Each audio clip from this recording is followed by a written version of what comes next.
എന്ന് പറഞ്ഞു. അവിടെ വെച്ച് ഭഗവാന്റെ സ്വരൂപം എങ്ങനെയാ ചോദിച്ചു. ഉത്തരമായിട്ട് പറഞ്ഞു, വിപ്പലായനൻ സ്ഥിത്യുദ്ഭവ പ്രളയ ഹേതുരഹേതുരസ്യ യത് സ്വപ്നജാഗര സുഷുപ്തിഷു സദ്ബഹിശ്ച ദേഹേന്ദ്രിയാസു ഹൃദയാനി ചരന്തിയേന സഞ്ജീവിതാനി തദവേഹി പരം നരേന്ദ്ര. ഭഗവാന്റെ സ്വരൂപം എങ്ങനെയാ ചോദിച്ചാൽ നീലമേഘ ശ്യാമളനെന്ന് പറയാം. പക്ഷെ ഇവിടെ അത് പറഞ്ഞില്ല. ഇവിടെ ഇപ്പം നാമത്തെ രൂപത്തെയൊക്കെ കൊണ്ട് ഒഴിവാക്കി. നാമരൂപങ്ങളൊക്കെ നമ്മൾ ഭ്രമിപ്പിക്കുമല്ലോ, തൽക്കാലം അതിനെ മാറ്റി. ഈശ്വരൻ ആര്? ഈശ്വരൻ്റെ രൂപം എങ്ങനെയാ ചോദിച്ചാൽ യത് സ്വപ്ന ജാഗര സുഷുപ്തിഷു സദ്ബഹിശ്ച. ആർക്കും അഭ്യസിച്ച് നോക്കാം എന്നാണ്, ആർക്കും പരിശോധിച്ച് നോക്കാം, നടക്കാത്ത കാര്യമല്ല. മൂന്നവസ്ഥയിലും ഉള്ളതാരോ അതാണ് ഈശ്വരൻ. ഈ മൂന്നവസ്ഥ എല്ലാവർക്കും ഉണ്ട്. ജാഗ്രത, സ്വപ്നം, സുഷുപ്തി. ജാഗ്രത പറഞ്ഞാൽ ഉണർന്നിരിക്കുന്ന അവസ്ഥ. സ്വപ്നം എന്ന് പറഞ്ഞാൽ സ്വപ്നം കാണുന്ന അവസ്ഥ. അത് ഉണർന്നിരുന്നിട്ടും കാണും, കണ്ണ് തുറന്നിട്ടും കാണും. നമ്മളായിരിക്കും കേൾക്കുകയെന്ന് തലയിൽ കാട്ടണം ഉണ്ടാവും, അങ്ങനെയൊക്കെ ആക്കുണ്ടാവും ഇടയ്ക്ക്. അത് നമ്മൾ നീറ്റ് പോയപ്പോഴും ഇങ്ങനെ ആക്കുന്നുണ്ട്. അപ്പോഴാണ് മനസ്സിലായത് അത് 2 മിനിറ്റ് കൂടുമ്പോൾ അങ്ങനെ ആക്കുകയാണ്, അത്രയേ ഉള്ളൂ. അതെന്തോ കണ്ട് അപ്പോൾ കണ്ണ് തുറന്ന് സ്വപ്നം കാണും, അത് സ്വപ്നം തന്നെയാണ്. ഇപ്പോൾ ഉണർന്നിരിക്കുക, സ്വപ്നം കാണുക, പിന്നെ ഒന്ന് സുഷുപ്തി, സ്വപ്നം കൂടി കാണാത്തൊരു ഉറക്കമുണ്ടല്ലോ, അതാണ് സുഷുപ്തി. ഈ മൂന്നവസ്ഥയിലാണ്ട് വേറൊരു അവസ്ഥ നമുക്കില്ല. ഈ മൂന്നവസ്ഥയിലും ഉള്ളത് ഒന്ന് മാത്ര. ഏതാ അത് ഞാൻ മാത്ര. ആരാണ്? നമ്മളുള്ളൊക്കെ ഉണ്ടല്ലോ ഞാൻ, അത് മാത്രമാണ്. ഉണർന്നിരിക്കുമ്പം ഈ കാണുന്നതൊക്കെ ഉണ്ട്, ശരി, സംഭവിച്ചു. ഈ കാണുന്നതൊക്കെ ഉണ്ട്. എങ്ങനെ അറിഞ്ഞു? ശരീരം കൊണ്ട്, കണ്ണുള്ളതുകൊണ്ടല്ലേ. അപ്പം ഞാനുണ്ട്, ശരീരമുണ്ട്, സത്യമല്ലേ? ഉണർന്നിരിക്കുമ്പോൾ എന്തുണ്ട്? ശരീരമുണ്ട്. ശരീരം മാത്രമാണോ? അല്ല, മനസ്സുണ്ട്. എന്താണ്? എല്ലാവരും കാണുന്നില്ല, കാണുമെന്ന് വിചാരിക്കുന്ന ആളെ കാണുള്ളൂ. മനസ്സും കൂടി പിന്നിലുണ്ട്, അതുകൊണ്ടാണ് കാണുന്നത്. അപ്പം ശരീരമുണ്ട്, മനസ്സുണ്ട്. ശരീരവും മനസ്സും മാത്രമല്ല, ആര് കാണുന്നു? ആര് കാണുന്നു? ഞാൻ കാണുന്നു. അപ്പം ഞാനുണ്ട്, ബോധമുണ്ട്. അപ്പം ശരീരവും മനസ്സും ബോധവുമാണ് ഉണർന്നിരിക്കുമ്പോൾ ഉള്ളത്. അടുത്ത അവസ്ഥയാണ് സ്വപ്നം. സ്വപ്നത്തിൽ ഒന്ന് പോയി. എന്താ സ്വപ്നത്തിൽ പോയത്? ശരീരം പോയി. എന്താണ്? ശരീരമില്ല. ഉണ്ടോ? സ്വപ്നത്തിൽ വേറൊരു ശരീരമാണ്. കണ്ണില്ല, കണ്ണ് കാണാനില്ല, കണ്ണടച്ചില്ലേ? എന്നിട്ട് സ്വപ്നം കാണുന്നുണ്ടല്ലോ. അതെങ്ങനെ കണ്ടു? കണ്ണില്ലാണ്ട കണ്ടു. കണ്ണ് വേണ്ട ആണ്. കണ്ണില്ലാണ്ട കാണുന്നില്ല സ്വപ്നത്തിൽ. കണ്ണ് ആരെങ്കിലും സ്വപ്നം കാണുമ്പോൾ കണ്ണട വേണമെന്ന് പറയുമോ? സ്വപ്നം കാണുന്നില്ല മോളെ, കണ്ണട കണ്ടെടുക്കൂ ഒന്നും ആരും പറയില്ല. കാരണം സ്വപ്നം കാണാൻ കണ്ണ് വേണ്ട, മൂക്ക് വേണ്ട, ചെവി വേണ്ട, ഒന്നും വേണ്ട. ശരീരം എവിടെ കിടക്കുക? നമ്മൾ സ്വപ്നത്തിൽ വേറൊന്ന് കൽപ്പിച്ചു. സ്വപ്നത്തിൽ കാണുന്നത് എന്താണെന്ന് വെച്ചിട്ടുണ്ടോ? പാമ്പനെ പേടിച്ച് ഓടുക നമ്മൾ. സ്വപ്നത്തിൽ കാണുന്നത് പാമ്പനെ പേടിച്ച് നമ്മൾ ഓടണം. ആരാ ഓടണത്? ഞാൻ ഓടണു. ആരാ കാണുന്നത്? ഞാൻ കാണുന്നു. ആരാ ഓടണത്? ഞാൻ ഓടണു. ആരാ കാണുന്നത്? 2 ഞാനുണ്ടോ? ശരിക്കുള്ള ഞാൻ ആരാ? കാണുന്ന ഞാൻ. എന്താണ്? ഓടുന്നത് ഞാനല്ല. ആ ഓടുന്ന ഞാൻ എപ്രകാരമാണോ അപ്രകാരമാണ് ജാഗ്രത അവസ്ഥയിലുള്ള ഈ ശരീരം ആണ് ഞാൻ കൽപ്പിച്ചതാ. ഈ പറയണ ഞാനല്ല, അതിനെ പറയിപ്പിക്കുന്ന ഒരാളുണ്ട് ഉള്ളിൽ. നീ പറയണ്ടല്ലോ, ഞാൻ ഇവിടെ ഇരിക്കണോണ്ടാ എന്ന് പറഞ്ഞ ഒരാൾ സാക്ഷിയായിട്ടിരിക്കുന്നുണ്ട്. അത് ജാഗ്രത അവസ്ഥയിൽ നമ്മൾ മനസ്സിലാക്കണില്ല, സ്വപ്നാവസ്ഥയിൽ നമ്മൾ മനസ്സിലാക്കണില്ല. നമ്മൾ മനസ്സിലാക്കണത് എപ്പോഴാണ്? ഇങ്ങനെ വിചാരം ചെയ്യുമ്പോഴേ മനസ്സിലാക്കണുള്ളൂ. ഉണർന്നിരുന്നിട്ട് അതിനെപ്പറ്റി അപഗ്രഥിക്കുമ്പോഴാണ് ശരിയാ, അവിടെ ഒരാളുണ്ടായിരുന്നു, സ്വപ്നം കണ്ടും കൊണ്ടൊരാളുണ്ടായിരുന്നു, അവിടെയാണല്ലോ അതൊക്കെ വന്നു പോയത്. അപ്പോൾ സ്വപ്നാവസ്ഥയിൽ എന്തേ ഉള്ളൂ? ശരീരമില്ല. ഈ ഇല്ലാത്ത ശരീരത്തിനെയാണ് നമ്മളിപ്പം കേമായിട്ട് ഒരുക്കി കൊണ്ടു നടക്കുന്നത് എന്നാണ്. ബാക്കി 2 അവസ്ഥയിൽ എന്തില്ല? ശരീരമില്ല. പിന്നെ എന്തേ ഉള്ളൂ? മനസ്സുണ്ട്. മനസ്സുള്ളതുകൊണ്ടാണല്ലോ സ്വപ്നം കണ്ടത്. ഞാനുണ്ട്. ആരാ സ്വപ്നം കണ്ടത്? ഞാനാണ്. അപ്പം മനസ്സും ഞാനും മാത്രമേ എന്തെങ്കിലും ഉള്ളൂ? സ്വപ്നാവസ്ഥയിലുള്ളൂ. അടുത്തൊരവസ്ഥ ഉണ്ടല്ലോ, സുഷുപ്തി, സ്വപ്നം കൂടിയും കാണാത്തൊരവസ്ഥ. അതിലൊന്നും കൂടി നഷ്ടപ്പെട്ടു. എന്ത് നഷ്ടപ്പെട്ടു? മനസ്സ് പോയി. മനസ്സ് പോയതുകൊണ്ടാണ് സമാധാനം. എന്താണ്? മനസ്സുണ്ടെങ്കിൽ നമ്മൾ മനസ്സമാധാനം പറയും. മനസ്സും സമാധാനം ഒരുമിച്ചുണ്ടാവില്ല. മനസ്സ് വന്നാൽ സമാധാനം പോയി. മനസ്സില്ലാത്തതുകൊണ്ടാണ് ഉറക്കം ഇത്ര രസകരമാവാൻ കാരണം. ഉറക്കത്തിൽ എന്തേ ഉള്ളൂ? മനസ്സില്ല. മനസ്സുണ്ടായിരുന്നെങ്കിൽ സ്വപ്നം കാണുമായിരുന്നു. മനസ്സുണ്ടായിരുന്നെങ്കിൽ ഉറങ്ങുന്ന ആൾക്ക് ഞാൻ ആൺ പെൺ എന്നുള്ള വ്യത്യാസം അറിയായിരുന്നു. ഉറങ്ങുന്ന ആൾക്കാവൊന്നുമില്ല. ഉണ്ടോ? ഉറങ്ങുമ്പോൾ നമുക്ക് ഇഷ്ടമുണ്ടോ? ഞാൻ എവിടെയാണ് ഉറങ്ങണു? ആരാ ഭാര്യ? പേരെന്താ? ഒന്നും അറിയില്ല. പക്ഷെ ഒന്നറിയാം, സുഖമായിരുന്നു സംഗതി. എന്തായാലും പിറ്റേന്ന് പറയും, ഇന്നലെ ദുഃഖമായിട്ട് ഉറങ്ങി പറയുമോ? ഇല്ല, ഇന്നലെ സുഖമായിട്ട് ഉറങ്ങി. എന്തൊരു സുഖം! ഒന്നുമില്ല, ഭേദബുദ്ധി ഇല്ല. അതാർത്ഥം. എന്താണ്? ഒന്നിനോടും ഇഷ്ടവും അനിഷ്ടവും ഇല്ല, ഒന്നിനോടും ഭേദബുദ്ധി ഇല്ല. പണക്കാരൻ പാവപ്പെട്ടവൻ വ്യത്യാസമില്ല, ജാതി വർണ്ണം ഒന്നുമില്ല. പോലീസും കള്ളനും കൂടി ഒരുമിച്ച് കിടന്നുറങ്ങുന്നുണ്ട്. പോലീസിൻ്റെ മടിയിലുണ്ട് കള്ളൻ കിടന്നുറങ്ങണു. ഉറക്കം വന്നു, പോലീസിനും വന്നു, കള്ളനും വന്നു. പിന്നെ ഉണർന്നാൽ പോയി പോലീസ്, കള്ളൻ. പക്ഷെ ഉറങ്ങുമ്പോൾ പക്ഷിയും മൃഗവും മനുഷ്യനും ഒക്കെ സമാണ്. അതാണ് ബോധം ആണ്. അതിനൊരു മാറ്റമില്ലല്ലോ. ഇല്ല. അത് സ്വപ്നാവസ്ഥയിലും സുഷുപ്തി അവസ്ഥയിലും ജാഗ്രത അവസ്ഥയിലും ഒന്നുമില്ല. പണ്ടൊരാൾ രമണ മഹർഷിയോട് ചോദിച്ചു, ഈ സ്വപ്നം വരുന്നതേ, ഈ ഉറക്കം വന്ന് പിടിക്കണം നമുക്ക് മനസ്സിലാവണില്ലല്ലോ എന്നാണ്. അതാണ് സുഷുപ്തി വന്ന് പിടിക്കണതേ മനസ്സിലാവണില്ലല്ലോ അല്ലേ? എനിക്ക് മനസ്സിലാവും ഇവിടെ ഇരിക്കുമ്പോൾ, നിങ്ങൾക്ക് വന്ന് പിടിക്കണം ഞാൻ കാണുന്നുണ്ട്, പക്ഷെ നിങ്ങൾ കാണുന്നില്ലല്ലോ. അതാണ് അവനവൻ ഉറക്കം വരുന്നത്. നമ്മൾ വണ്ടി ഓടിച്ചുകൊണ്ടിരിക്കുമ്പോൾ ഒക്കെ കാണാം അല്ലേ, ഭാഗം വായിച്ചുകൊണ്ടിരിക്കുമ്പോൾ, മൊബൈൽ പാട്ട് കേട്ടുകൊണ്ടിരിക്കുമ്പോൾ ഉറങ്ങി പോകണില്ലേ? ഈ ഉറക്കം നോക്കും നമ്മളെ വന്ന് പിടിക്കുന്നത്, നമുക്കത് മനസ്സിലാവണില്ലല്ലോ ചോദിച്ചു. അപ്പം അദ്ദേഹം ചിരിച്ചും കൊണ്ട് പറഞ്ഞു, അത് പിന്നെയും മനസ്സിലാക്കാം, ഈ ജാഗ്രത വന്ന് പിടിക്കണത് എന്താണ് വിചാരിച്ചാലേ മനസ്സിലാവുള്ളൂ. എന്താണ് ഉണർവുണ്ടല്ലോ, നമ്മൾ ഉണരുന്നുണ്ടല്ലോ, അത് വന്ന് പിടിക്കല്ലേ, അത് മനസ്സിലാക്കണില്ലല്ലോ. ആ ബോധത്തിൻ്റെ മുകളിൽ ഉണർന്നിരിക്കുമ്പോൾ നമ്മളെ വിചാരം ഇതാണ് ശരിയെന്നാ അല്ലേ, ജാഗ്രത അവസ്ഥയാണ് ശരി. എന്ത് ശരി? അത് വലിയൊരു സ്വപ്നം. എന്താണ് വിവേകികൾ പറയാ, വലിയ സ്വപ്നം അതാണ് ജാഗ്രത. അതും വന്ന് പിടിച്ചു, ബോധത്തിൻ്റെ മുകളിൽ അത് വന്ന് പിടിച്ചുകൊണ്ടാണ് നമ്മൾ പറയണോ മിണ്ടണോ കാണണോ കേൾക്കണോ ഇതൊക്കെ സത്യം എന്ന് വിചാരിക്കുക. അല്ല, അതും സ്വപ്നം പോലെ. അതിൻ്റെ പിന്നിലുള്ള സാക്ഷിയായിട്ടിരിക്കുന്ന ബോധത്തെ അറിയണം. ആ ബോധമാണെന്ത്? അതാണ് ഭഗവാന്റെ സ്വരൂപം. സച്ചിത് ആനന്ദരൂപായ ആണ്. അതാണ് വിശ്വോത്പത്തിയാദിഹേതവേ. ഈ പ്രപഞ്ചം ഉണ്ടാവുക പറഞ്ഞാൽ നമ്മൾ ഉണർന്നു എന്നർത്ഥം. പിന്നെ പരിപാലിക്കുക, നമ്മൾ കാണുന്നു, ലയിക്കുക, ഉറക്കം. സ്ഥിതി സൃഷ്ടി സ്ഥിതി സംഹാരമൊക്കെ എന്നും നടക്കുന്നുണ്ട്. എന്നിട്ട് നമ്മൾ എത്ര സ്വപ്നം കണ്ടു, എത്ര ദിവസം ഉറങ്ങി, എന്നിട്ടത് മനസ്സിലാക്കിയോ? അത് മനസ്സിലാക്കാനാണ് ഭഗവാൻ എന്നും നമ്മളെ ഉറക്കണത്. എന്തത് മനസ്സിലാക്കൂ, എന്തെങ്കിലും ഒരു ദിവസം മനസ്സിലാക്കൂ, എപ്പോഴെങ്കിലും ഒന്ന് വിചാരം ചെയ്യൂ. ഉണർന്നിരിക്കുമ്പോൾ മാത്രമേ വിചാരം ചെയ്യാൻ പറ്റുള്ളൂ. സ്വപ്നത്തിൽ നമുക്കത് മനസ്സിലാക്കാൻ പറ്റില്ല, ഉറങ്ങുമ്പോഴും പറ്റില്ല. നമുക്ക് ആകെ പറ്റുന്നതാ ഇങ്ങനെ ഉണർന്നിരിക്കുമ്പം അഭ്യസിച്ച് അത് വിചാരം ചെയ്താൽ ഉറക്കത്തിലും സ്വപ്നം കാണുമ്പോഴും ഒന്നും ബാധിക്കാണ്ടിരിക്കാൻ പറ്റും. അതാണ് ഭഗവാന്റെ സ്വരൂപം. പിന്നെ ചോദിച്ചു, ഇതറിയാൻ എന്താ വഴി? സാധാരണക്കാർക്ക് പറ്റണില്ലെങ്കിലേ ഈ തത്വാർത്ഥങ്ങളൊക്കെ പറയുമ്പോൾ വിഷമം തോന്നുന്നുണ്ടെങ്കിൽ എന്ത് ചെയ്യുക? കർമ്മയോഗം അനുഷ്ഠിക്കുക. അങ്ങനെയാകുമ്പോൾ ഇത് കേൾക്കാനുള്ള പ്രാപ്തി ഉണ്ടാവും. ഇത് കേട്ടാൽ പെട്ടെന്ന് തെളിയും. അതിനാണ് കർമ്മയോഗം.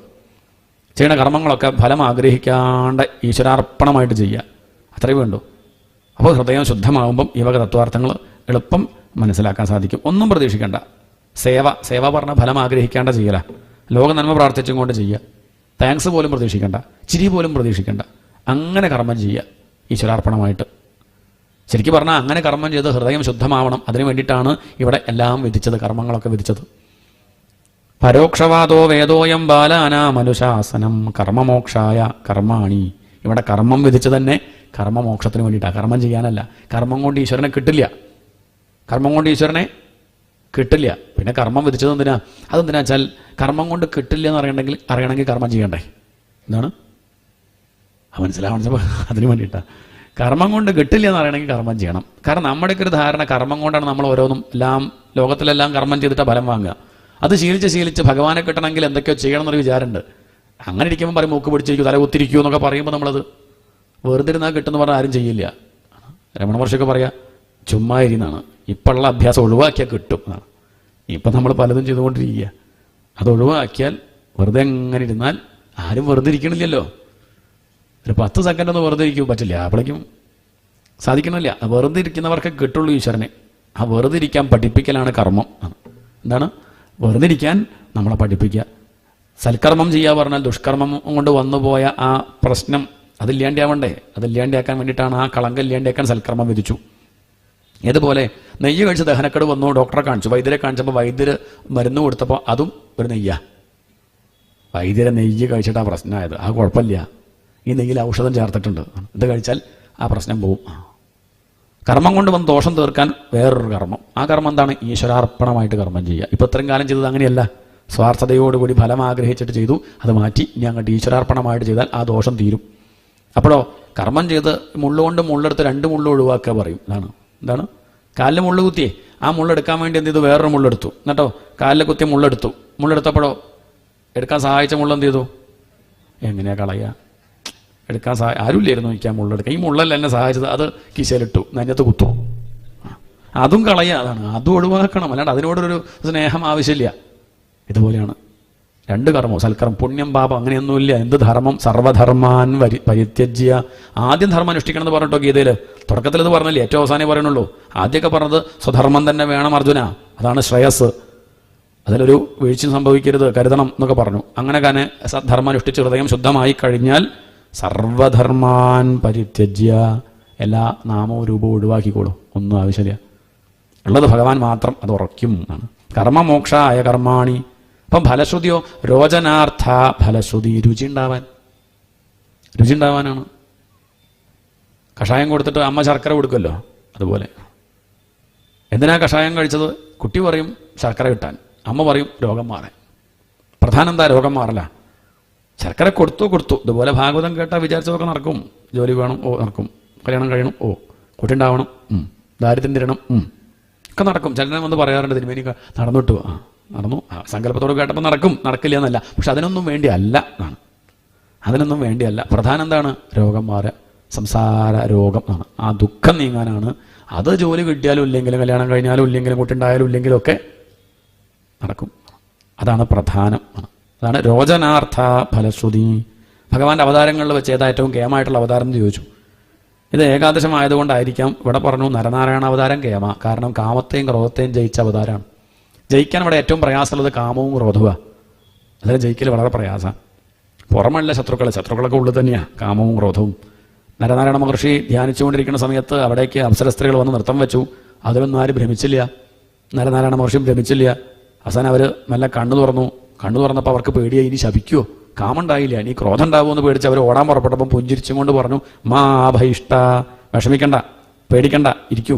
ഇത്ര നേരം നൃത്തം വെച്ചതല്ലേ, കാല് കുഴങ്ങിയിട്ടുണ്ടാവും, ഭക്ഷണം കഴിച്ചിട്ട് പോവാം, ടീ പാർട്ടി നേരെയാക്കിയിട്ടുണ്ട്, കഴിച്ചിട്ട് പോയിക്കോളൂ എന്ന് പറഞ്ഞു. എന്നിട്ട് ആ തുടയ്ക്കൊന്ന് അടിച്ച സമയത്ത് അതിൽ നിന്ന് കുറേ സുന്ദരികളുണ്ടായി. അവരെ കണ്ടപ്പോൾ ഇവർ ലജ്ജിച്ചു. അയ്യയ്യയ്യ, ഇയാളടുത്ത് വന്നിട്ടാണോ നമ്മൾ നൃത്തം വെച്ചത്? അയാൾ തുടയിലടിച്ച സമയത്ത് സുന്ദരികളുണ്ടായി. അവരുടെ സൗന്ദര്യം കണ്ടപ്പോൾ ഈ ദേവസ്ത്രീകൾ ലജ്ജിച്ചു. തുടയ്ക്കടിച്ചപ്പോൾ എന്നല്ല, തുടയെന്ന് ഉരുട്ടിയെടുത്ത ചളി. ആ ചളിയിൽ നിന്നുണ്ടായതാണ് ആര്? ഈ സുന്ദരികളൊക്കെ. അവരെ കണ്ടപ്പം മറ്റ് ദേവസ്ത്രീകൾക്ക് ലജ്ജ തോന്നി. അവർ കേമായിട്ട് ഭക്ഷണമൊക്കെ ഉണ്ടാക്കി കൊടുത്ത് തിരിച്ച് ദേവസ്ത്രീകൾ പോണ സമയത്ത് ഈ തുടയിലടിച്ച സമയത്ത് ഉണ്ടായാലോ കുറേ പെൺകുട്ടികളെ, സുന്ദരികൾ. അതിൽ ഒരു ഭംഗിയില്ലാത്തൊരു കുട്ടിയെ ആർക്ക് കൊടുത്തു? ദേവസ്ത്രീകൾക്ക് കൊടുത്തിട്ട് പറഞ്ഞു, ഇന്ദ്രന് കൊണ്ട് കൊടുത്തോളൂ. ആരെ? ഈ കുട്ടിയെ ഇന്ദ്രന് കൊണ്ട് കൊടുത്തോളൂ. അവളുടെ പേരാണ് ഉർവശി. എന്താണ്? ദേവലോകത്തെ അതിസുന്ദരി. ഇയാളുടെ തുടയിൽ നിന്നുണ്ടായാലും ഏറ്റവും ഭംഗിയില്ലാത്ത കുട്ടി. അതാണ് അവിടുത്തെ ഏറ്റവും വലിയ സുന്ദരി. ഇത്രയേ ഉള്ളൂ. അവർക്ക് എന്ത് കാമം, എന്ത് ക്രോധം എന്നാണ്. അതുകൊണ്ട് ഇങ്ങനെയാണ് വേണ്ടത്. ഒരു സാധകന് വേണ്ട ഗുണങ്ങൾ പറഞ്ഞതാ. കാമവും ക്രോധവും ലോഭവും പാടില്ല. ലോഭം എന്ന് പറഞ്ഞാൽ എത്ര കിട്ടിയാലും പോരാ എന്നുള്ള ചിന്ത. അതാണ് ഏറ്റവും ഭീകരം. കാമവും ക്രോധവും തൽക്കാലം നടങ്ങും. കാപ്പി കുടിക്കണം എന്നുള്ള വിചാരം കാപ്പി കുടിച്ചാൽ തീർന്നില്ലേ? ഒരു അരമണിക്കൂർ കണ്ടല്ലേ പിന്നെ വേണം തോന്നുള്ളൂ അല്ലേ? ദേഷ്യപ്പെട്ടു, ഫോണെടുത്ത് പൊട്ടിച്ചു, കുറച്ചെടുത്തേക്ക് ആശ്വാസമാണ്. ഒരു അരമണിക്കൂർ നേരത്തെ പിന്നെ ദേഷ്യം വരില്ല, ഒരു ഭാഗത്തിരിക്കും. പക്ഷെ ലോഭത്തിന് അങ്ങനെ ഇല്ല. തൽക്കാലത്തേക്ക് പോലും അത് അടങ്ങില്ല. 10 കിട്ടുകിൽ 100 മതിയെന്നും, ശതമാകിൽ 1000 മതി, ഇനിയും വേണം എന്നുള്ള വിചാരം ഉണ്ടാവും. അതുകൊണ്ട് ഈ 3 ഒഴിവാക്കണം. അതാണ് വേണ്ടത്. ഭക്തിഹീനന്മാരുടെ കഥ ചോദിച്ചു. പറഞ്ഞു, കഷ്ടം, അങ്ങനെ വരുത്തരുതേന്ന് ഗുരുവായൂരപ്പനോട് പ്രാർത്ഥിക്കുക. അങ്ങനെയുള്ള കൂട്ടത്തിലാക്കരുതേ. ഈശ്വര വിചാരമുള്ള കൂട്ടത്തിലാവണേ. ഇനി ജന്മങ്ങളുണ്ടെങ്കിൽ സത്സംഗം തരാവണേ. ഏതെങ്കിലും ഭക്തിയുള്ള കുടുംബത്തിൽ വന്ന് പറക്കണേ. അങ്ങനെ പ്രാർത്ഥിക്കുക. അത്രേ ചെയ്യാനുള്ളൂ. വേണ്ടാത്ത കാര്യങ്ങൾ പറഞ്ഞു കൊടുക്കേണ്ട കാര്യമൊന്നുമില്ല. അത് ജനങ്ങൾ ചെയ്യും എന്നാണ്. പക്ഷെ വേണ്ടത് പറഞ്ഞു കൊടുക്കണം. കാരണം മനുഷ്യൻ ഒക്കെ പഠിക്കണ സ്വഭാവം മനുഷ്യന് അല്ലേ. മറ്റു ജന്തുക്കളൊക്കെ സ്വയം ചെയ്യും. ഉണ്ടായ ഉടനെ തന്നെ എണീറ്റ് നടക്കും. പശുക്കുട്ടിയൊക്കെ ഒന്നും പറഞ്ഞു കൊടുക്കേണ്ട കാര്യമില്ല. മനുഷ്യനൊക്കെ പഠിപ്പിക്കണം. വെള്ളത്തിലിട്ടാൽ നീന്താൻ പഠിപ്പിക്കണ്ടേ? ഒക്കെ പഠിപ്പിക്കണം. ഒക്കെ ഇങ്ങനെ മെനക്കെട്ടിരുന്ന് പഠിക്കണം. നടക്കാൻ പഠിക്കുക, പിച്ചാവർ കൈ പിടിച്ച് പഠിപ്പിക്കണം. അമ്മ എന്നുള്ളത് വിളിക്കാൻ പഠിപ്പിക്കണം. അമ്മ പറയൂ, അമ്മ എന്നൊക്കെ പഠിപ്പിച്ചാൽ തന്നെ പഠിക്കുള്ളൂ. അങ്ങനെ ഒരു സ്വഭാവമാണ് മനുഷ്യൻ. അതുകൊണ്ട് നല്ലത് പഠിപ്പിക്കുക. കൊണ്ടുപോകാൻ അമ്പലത്തേക്ക് തൊഴുക, നമസ്കരിക്കൂ, നമസ്തേ പറയൂ, കയറിടിക്കാൻ പറയൂ, വെള്ളം വേണോ ചോദിക്കൂ ഉണ്ണി എന്നൊക്കെ പറഞ്ഞ കുട്ടികളെ കൊണ്ട് പഠിപ്പിച്ചാൽ പഠിക്കും. അതിനു വേണ്ടി ശ്രമിക്കുക എന്നുള്ള ഉപദേശം. ഓരോ കാലത്തിലും ഭഗവാൻ എങ്ങനെയാ ചോദിച്ചു, അത് വർണ്ണിച്ചു. ഈ കലികാലത്ത് എങ്ങനെ ആശ്രയിക്കണം എന്ന് ചോദിച്ചു. പറഞ്ഞു, കലികാലത്ത് ആശ്രയിക്കേണ്ടത് ധ്യേയം സദാ പരിഭവഘ്നമഭീഷ്ടദോഹം തീർത്ഥാസ്പദം ശിവവിരഞ്ജിനുതം ശരണ്യം ഭൃത്യാർത്തിഹം പ്രണതപാലഭവാബ്ധിബോധം വന്ദേ മഹാപുരുഷ തേ ചരണാരവിന്ദം ത്യക്ത്വാ സുദുസ്ഥിരസുരേപ്സിത രാജ്യലക്ഷ്മീം ധർമ്മിഷ്ഠ ആദ്യവചസാം യദഗാദരണ്യം മായാമൃഗം ദയിതയേപ്സിതമന്വധാവത് വന്ദേ മഹാപുരുഷ തേ ചരണാരവിന്ദം. 2 മഹാപുരുഷന്മാർ. ഈ ഭാരതത്തെ ഒരു തേരായിട്ട് സങ്കല്പിക്കുകയാണെങ്കിൽ 2 ചക്രങ്ങളാണ് ഈ ഭാരതത്തെ കൊണ്ടുപോകുന്നത്. ഒന്ന് രാമൻ, ഒന്ന് കൃഷ്ണൻ. യോഗേശ്വരനായിരിക്കുന്ന കൃഷ്ണനും ധർമ്മിഷ്ഠനായിരിക്കുന്ന രാമനും. ഇവർ 2 പേരെയും മുറുക്കി പിടിക്കുക. ഈ ലോകത്തൊരു ദുഃഖം ഈ കലികാലത്ത് നമുക്ക് ഉണ്ടാവില്ല. അത് ഓർക്കാനാണ് ഹരേ രാമ രാമ രാമ ഹരേ ഹരേ, ഹരേ കൃഷ്ണ കൃഷ്ണ കൃഷ്ണ ഹരേ ഹരേ. അത് ജപിക്കുക. അത് മഹാമന്ത്രമാണ്. കലിസന്ധരണോപനിഷത്തിലെ മഹാമന്ത്രമാണ്. ഈ കലി ബാധിക്കാണ്ടിരിക്കണമെങ്കിൽ ദുഃഖമില്ലാണ്ടിരിക്കണമെങ്കിൽ ആരെ ആശ്രയിക്കണം? ഈ മന്ത്രം ജപിച്ചാൽ മതി, സ്വസ്ഥമായിട്ട് ഈ കലികാലത്ത് കഴിയാൻ സാധിക്കുമെന്ന് പറയാണ്. അതിനുശേഷം അത് കേട്ടു. അത് കേട്ട ആ വസുദേവർക്ക് ദുഃഖം നീങ്ങി. നാരദരുടെ മുഖത്തുനിന്ന് കേൾക്കുകയാണ് നിമി നവയോഗി സംവാദം. നിമിരാജാവ് നവയോഗികളോട് ചോദിച്ച ചോദ്യത്തിന് നവയോഗികൾ മറുപടി പറഞ്ഞു. ആ നിമി നവയോഗി സംവാദം ആരാ പറയണത്? നാരദർ പറഞ്ഞു കൊടുക്കുകയാണ്. ആർക്ക്? വസുദേവർക്ക്. വസുദേവരുടെ അജ്ഞാനം നീങ്ങി. ഏതത് ശ്രുത്വാ മഹാഭാഗോ വസുദേവോ അതിവിസ്മിത ദേവകീച മഹാഭാഗ ജഹതുർമോഹമാത്മനഃ. ആ മോഹം നീങ്ങി, അജ്ഞാനം നീങ്ങി. ദേവകിക്കും വസുദേവർക്കും അജ്ഞാനം നീങ്ങി ശാന്തി അനുഭവിച്ചു എന്നാണ്. മകനായിട്ട് ഭഗവാനെ തന്നെ കിട്ടിയിട്ടും ശാന്തി അനുഭവിച്ചില്ല. സതി ഗുരുനാഥൻ്റെ മുഖത്തുനിന്ന് ജ്ഞാനം അറിഞ്ഞപ്പം ആണ്, തത്വാർത്ഥങ്ങൾ മനസ്സിലാക്കിയപ്പോൾ ആ ദേവയ്ക്കും വസുദേവർക്കും ഉള്ളിലുള്ള വിഷമങ്ങൾ തീർന്നു. അതാണ് കഥ, അതാണ് ഭാഗവത ധർമ്മം. അതിനുശേഷം പിന്നീട് ഉദ്ധവോപദേശമാണ്.